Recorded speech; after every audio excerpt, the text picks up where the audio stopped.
हातकणंगले तालुक्यात नेज इथं परमपूज्य साध्वीजी उदयप्रभू श्री आदर्श शिक्षण प्रसारक मंडळ नेज या संस्थेच्या प्रशालेमध्ये नेजच्या परिसरातील पंचक्रोशीतील मुलांना गुणवत्तापूर्ण शिक्षण तर दिलं जातच, तसंच या संस्थेनं विद्यार्थ्यांच्या कलागुणांना वाव देण्यासाठी त्यांचा सर्वांगीण विकास करण्यासाठी नवनवीन उपक्रम राबवले आहेत।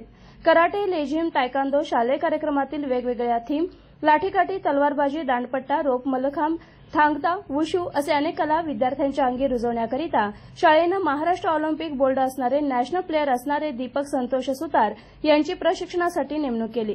कोल्हापूर इथं नुकत्याच घेण्यात आलेल्या चॅम्पियन ऑफ कोल्हापूर खासदार चषक 2023 या स्पर्धेत प्रशालेतील विद्यार्थ्यांनी वुशू या खेळ स्पर्धेत प्रथम क्रमांक पटकावलाय। या स्पर्धेसाठी जिल्ह्यातून एकूण 535 खेळाडूंनी सहभाग नोंदवला। विद्यार्थ्यांना दीपक सुतार सरांनी या खेळाचं प्रशिक्षण दिलं। स्पर्धेचं नियोजन क्रीडा विभाग प्रमुख अवधूत खांडेकर सर यांनी केलं होतं।